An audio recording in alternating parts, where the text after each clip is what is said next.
Welcome to another exciting episode of Unraveling Intellectual Property with Michael Stein.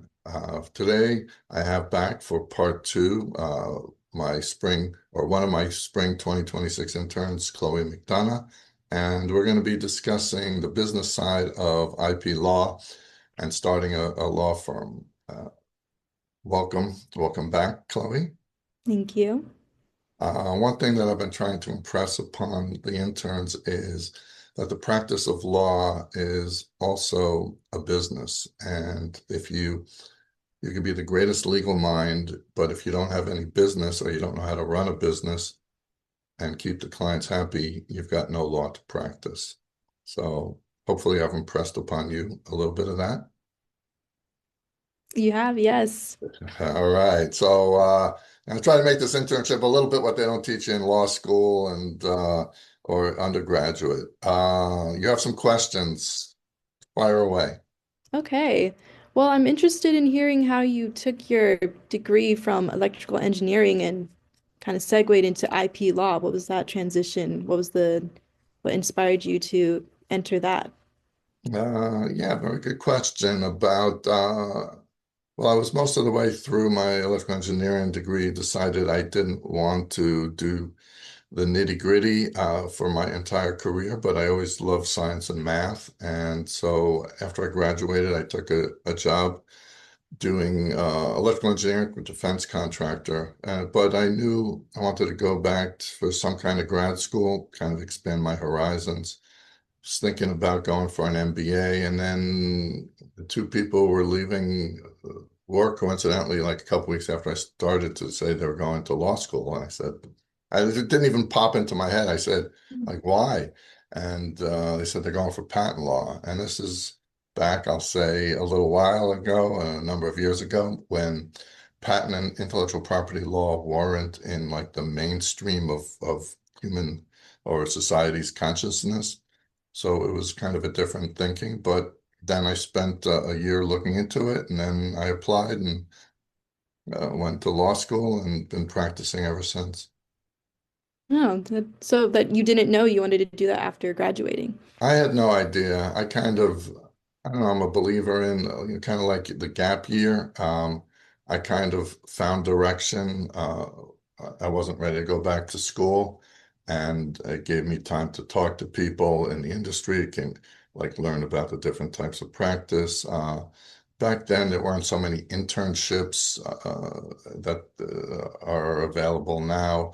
So it was more difficult to, you didn't have the internet and just search people on LinkedIn.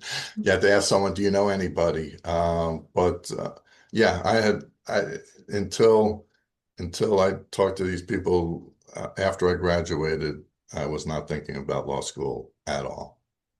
Oh, okay.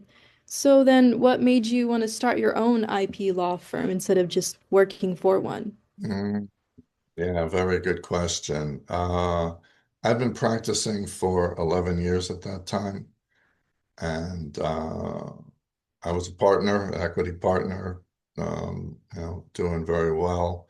The big impetus at the time was conflicts of interest, and the firm had one.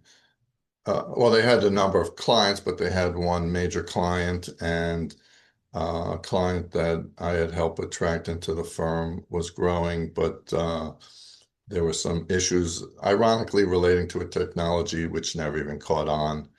And at that time, I just thought it was kind of not about now or never, but an opportunity, and decided to take it with a number of attorneys from the firm,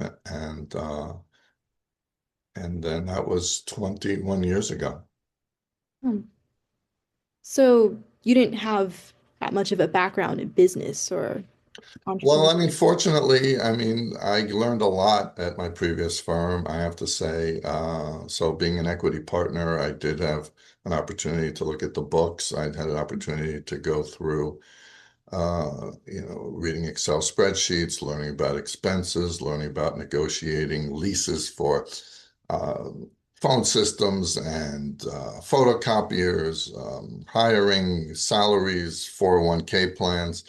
I think it would have been extremely difficult for me to just go out, especially having some major international clients, to just go out on my own. I mean, I know some attorneys do it like right out of school, but we've got health benefits, we've got retirement plans, equipment, employment issues, professional responsibility. I mean, running a business and running it smoothly and running it ethically and avoiding malpractice, it takes a lot of careful attention and effort. Hmm. Thank you.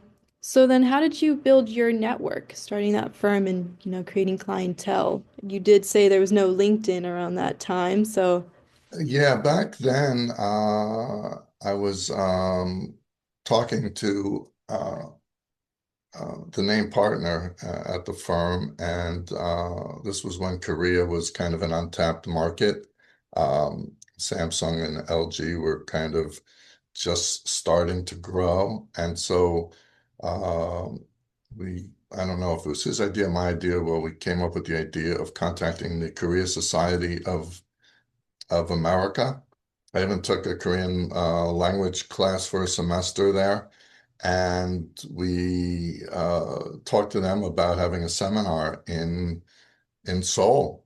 And from there, it's slowly building up the network. It's um, having an initial meeting, whoever you meet who attended the conference, anyone in the firm who knows someone, and then following up with them. And then you're not going to get clients from just going out to any place just once. US clients, doesn't matter who, just showing up and saying, here, I'm available for work.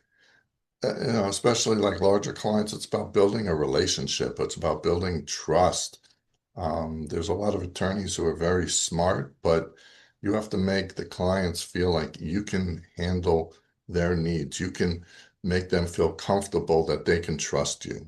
And it takes a while, especially with Asian clients, I find. Uh, they tend to, put a lot of importance on relationship building, getting to know you, and in return, they tend to be, pretty loyal. You do right by them, they do right by you, and so every time I go to Asia or Europe, I'm not just meeting my existing uh, clients and people I know. There's always some more people that I might have just met through an introduction on my last trip. Hey, do you mind getting together? I met someone in a bar and I got together with him just for a couple of drinks. You kind of never know. I'm a big believer in throwing up a lot of spaghetti against the wall and seeing what sticks because you never know. Someone knows someone, someone works for a company, uh, someone works for a firm and they're just unhappy with the situation. You kind of never know.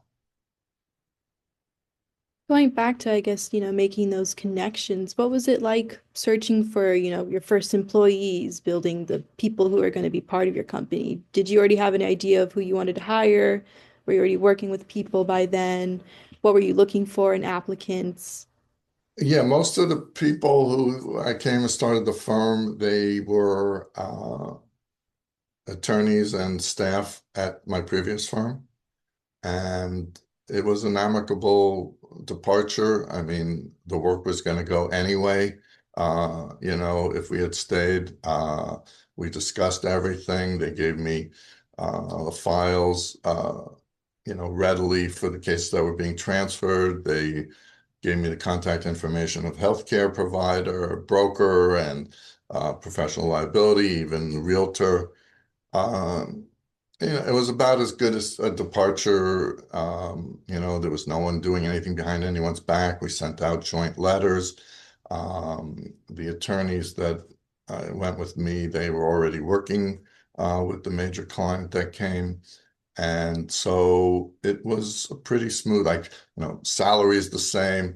Then after that, I'm kind of a very big believer in hiring people who are smart, and eager. Just like I say to interns when I interviewed you, I want people who are smart. And I said I wouldn't be speaking with you if I didn't think you were smart. I want people who want to learn, because if you can learn, you can adapt and do anything. If you've just been doing one set thing like your entire life and you don't challenge yourself, you know, things change, technology changes, AI, you know, 5G communication, semiconductors, medical.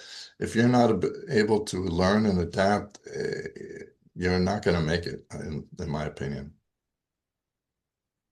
Okay, well, I guess as one final question, serving both Okay. as maybe advice for other entrepreneurs, but what's something that people underestimate a lot about running their own firm? I think it's the attention to detail and to be proactive.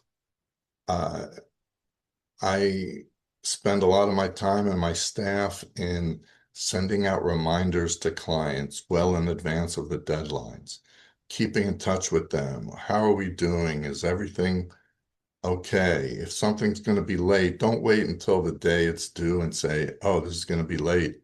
Tell them a week in advance. Say, I'm sorry, this situation came up, but we'll take care of it. And be open and upfront with them. If some error is made, don't try to hide it. Just you know, it doesn't happen very often, but when it does, you know, take take the credit slash blame for it and move forward. Clients appreciate honesty. Clients appreciate proactiveness. Clients appreciate attention to detail. And if you do those things, uh, everything else takes care of itself. Even with respect to fees, you know, if it's going to be above whatever the normal fee is, explain in detail. Don't just send them a bill that's higher than normal and hope that they don't notice. Say, yeah, I understand, but we went back and forth with the examiner many times or whatever. Communication, attention to detail, and making sure things run smoothly. Clients want smooth, easy, reliable. Yeah, well, thank you for answering my questions. All right. Well, thank you. We're pretty much out of time. And, you know, what I preach to my interns, network, network, network. It takes a lot of effort. Some people are discouraged because most of the time it doesn't work. But it's definitely not going to work if you don't do it. Again, Khloe, I wish you all the best in your future. I have no doubt that it's going to be a bright and successful one. Thank you for your time here, and to the audience. Till next time.